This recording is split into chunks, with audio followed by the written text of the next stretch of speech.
Welcome, everyone. It is Tuesday, October 3rd. This is our coaching call for the Catalyst Club community. We have a Catalyst Club member here, Penny, but we did not have any forms come in with a specific challenge or situation to unpack. So I'm going to use this call, at least the beginning of which, before I go to Penny to see if she has anything to unpack. I'm going to go over something that I started to share on the Monday on Purpose call yesterday that a lot of people have asked for more information about.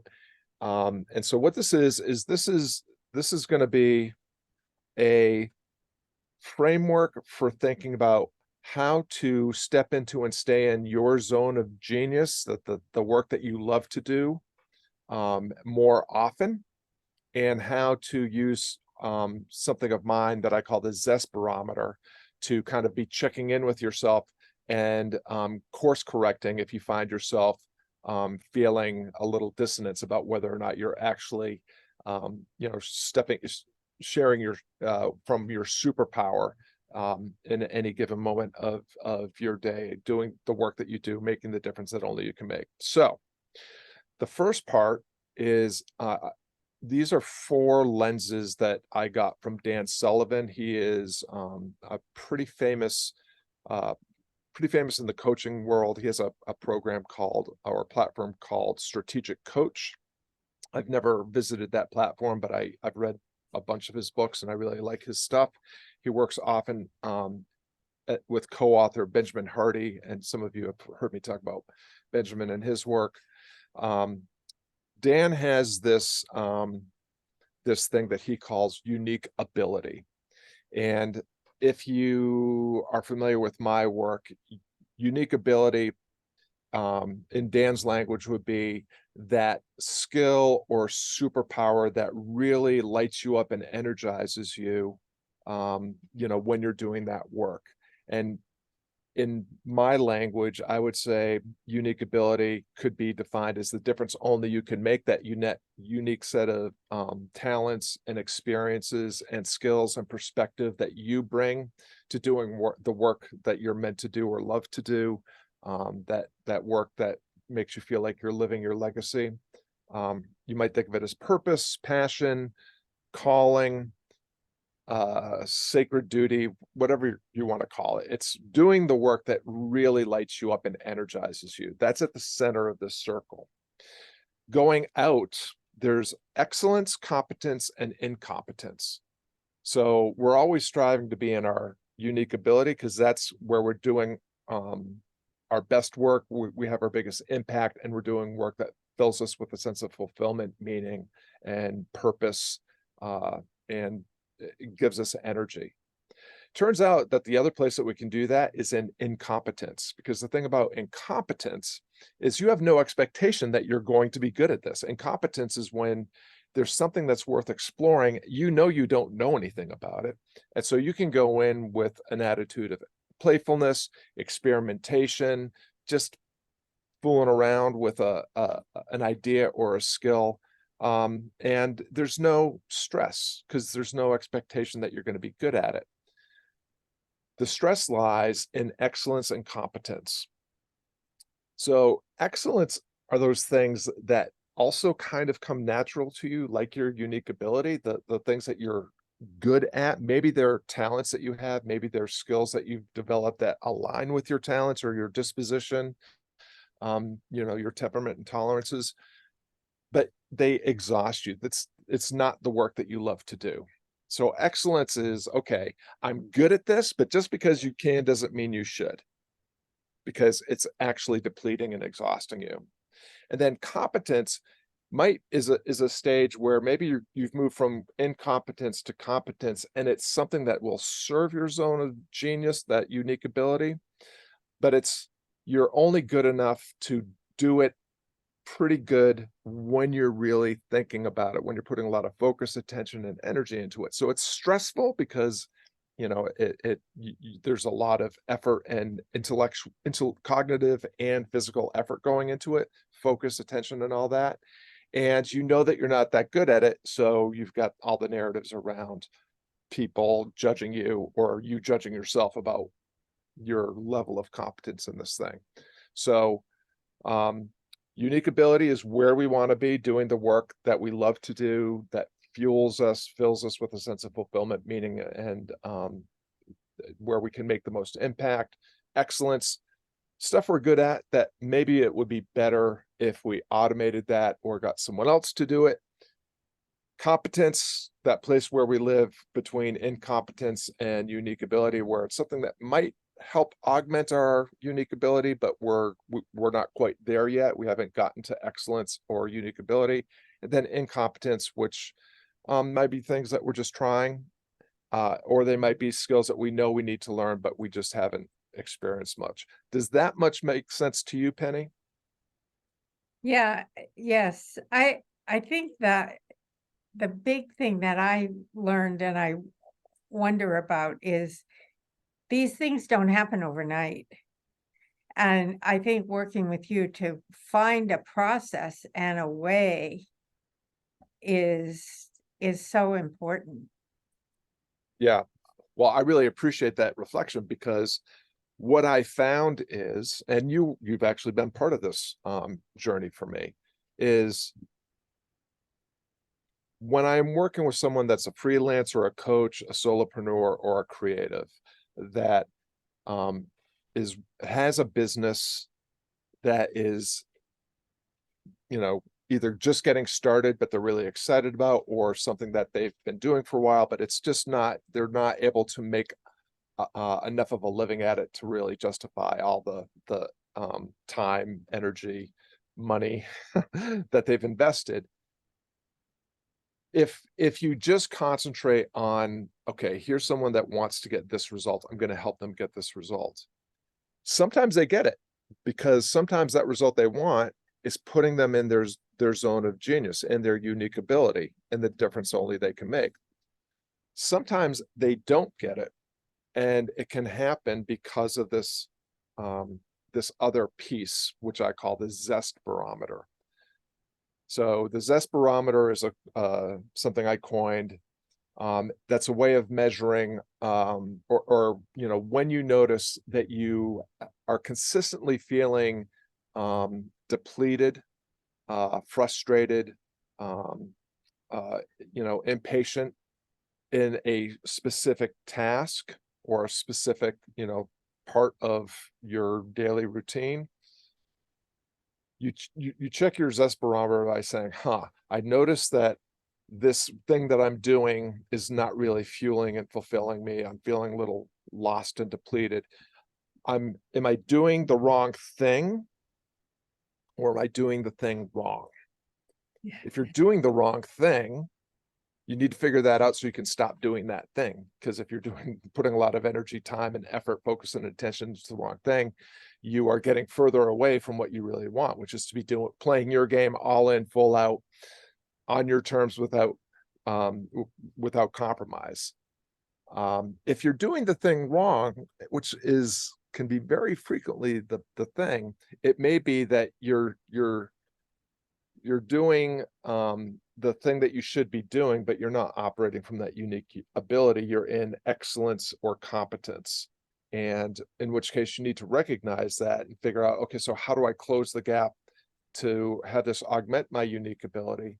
Or how do I automate or outsource this thing that I really shouldn't be doing because it's taking me away from doing the work that where I can really bring the most impact and value to the world.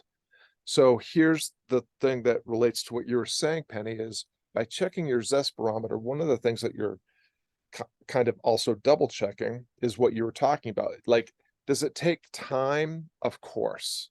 But most of us, most of the time, have a sense of, or have been exposed to, that unique ability, that gift, that distinction, that difference only we can make, purpose, passion, vocation, whatever you want to call it. We have an idea of what that is, and we actually possess everything we need to be doing more of that work. But what happens? Well, there's the distraction of social media, and there's the exposure to all the gurus that are selling all these tools and tactics that give us dopamine hits because we think we just found the magic key or the secret formula or the magic roadmap, when actually all we're doing is learning how to play someone else's game instead of playing our own game. And so one of the ways to think about how do I get clearer about and closer to what that unique ability of mine is to check where you're spending all of your time. Check where you're putting a lot of your focus and attention. If it's on trying to, find the next guru or take the next course or watch the next instructional video or attend the next motivational seminar or join the next mastermind that's going to give you the love and encouragement and support and learning that you need, you're probably actually adding things to your day that are taking you further away. Because the best way to learn about the work that you're really meant to do is to do that work to the best of your understanding, to the best of your ability every single day, and to continue to pay attention. If you are operating closer to your unique ability or the difference only you can make, you will find yourself feeling still a sense of, fulfillment and meaning and purpose, and feel like you're energized by that. And if you're feeling consistently depleted, you're probably doing the wrong thing or doing the thing wrong. And so it takes time to move from incompetence to competence through excellence and put something into augmenting your unique ability. But you possess a unique ability right now, whoever you are, wherever you are. You just have to do some, put in the reps, put in some time, do some pruning of all the things that you're doing that aren't really helping you, and focus on those things that will put you into activities and conversations where you can be practicing these things that you suspect are going to be putting you into that zone of genius. I personally feel like, and this has been true for almost all of my clients, and Penny, I'm going to pick on you as one of them. Penny is someone that I've been working with for a number of years. She has consistently been on point with this idea of hers called mission-centered fundraising or renewable philanthropy. The idea that it's easier to get happy donors to give again to a cause that they believe in and feel like their donation is making an impact on the community, that it is to treat those donors poorly and chase new and bigger donors. It makes sense because it just makes sense. If it's okay, Penny, I mean, you have had some challenges bringing this brilliant idea, which is true because it's true, to fruition. And the thing that we've worked on is the thing that I'm advocating. What Penny is doing right now, if you follow her on LinkedIn, is she is doing her work out loud and in public. She is engaging in conversations, that are sharing her perspective, her experience, her knowledge, her wisdom, sometimes to celebrate people that are getting it or are close to getting it, and also pointing out the fragility or the fractured thinking of people that don't get it, that are just actually trying to promote the status quo. This is the way we've always do it. This is the way we continue to do it, even though it doesn't work. And so that idea that people have heard me talk about doing your work in public, showing your work, is what Seth Godin would say, and doing it over the shoulder, giving people a peek at your process, at you explaining how you do what you do, why you do what you do, how what you do works and why it works better than the things that people are currently doing. These are ways that you will clarify your unique ability or the difference only you can make. They will help you get better at articulating the difference that only you can make and who it's really for and what it can really do. And it will promote your work, your offer, this thing that you can help people with, to more of the right people. And it gives people a way of evangelizing for you by sharing the content that you're putting out there, or by engaging in the conversations that you're having. So I'm gonna that's my little riff rant on combining Dan Sullivan's unique ability and the four layers of moving from incompetence to competence, excellence to unique ability, and how you might employ the Zest Barometer to clarify your unique ability, but also to live there more often and outsource the things that are in your zone of excellence and competence that should be outsourced or automated, and give you time to play in the zone of incompetence, where you can actually experiment with things that might actually be things that you can move across the barbell. Some of you will know what I mean by that, and move them into additional assets that only augment your unique ability. So opening it back up to you, Penny, for any reflections or questions. No, it's more reflections of thinking that I have brought it out more to more clarity into what I'm doing.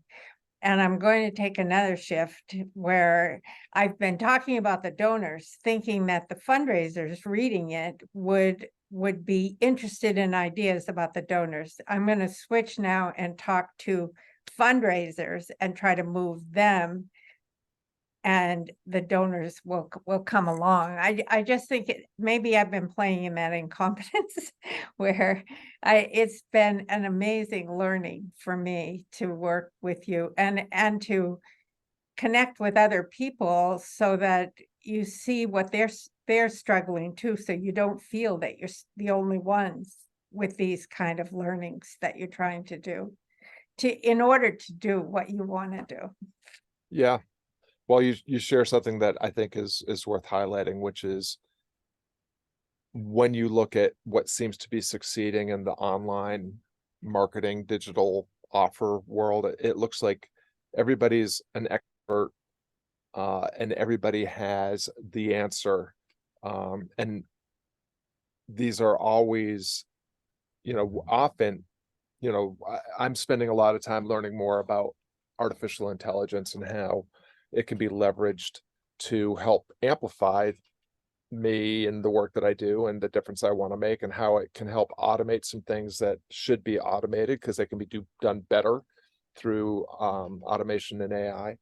And so, I spent some time investigating all these people that just overnight, as soon as ChatGPT became something that was in the ether, they suddenly became AI experts. It's like, wow, AI expert?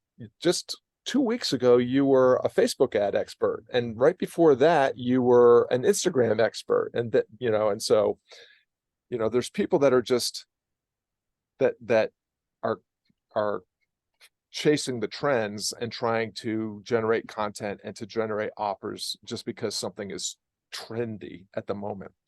And what I discovered was, I found Howard Getson, who's been involved in AI for almost 40 years and has been the CEO of an AI tech company for 32 years, who has invested millions of dollars in developing AI tools. That's an expert. That's someone that's worth listening to, and he doesn't have anything to sell me. And so I bring this up because the gurus and the experts are smart people, and smart people love to be valid and they like to be right.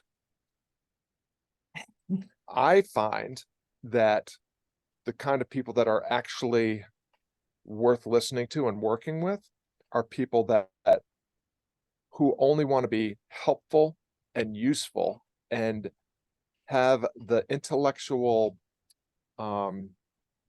courage to not know everything and to be curious and to consider alternative truths and perspectives. And that's one of the things that I love about watching the way that you operate on social media is you're not trying to be the expert with a secret solution that nobody's ever heard of before.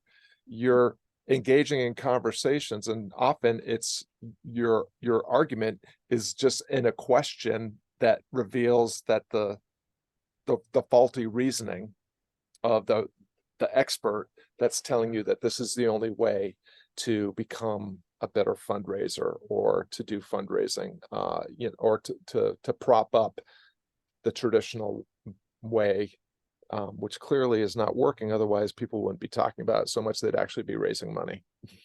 Right. That's right. It's not working. All right. So I'm going to wrap up the recorded call.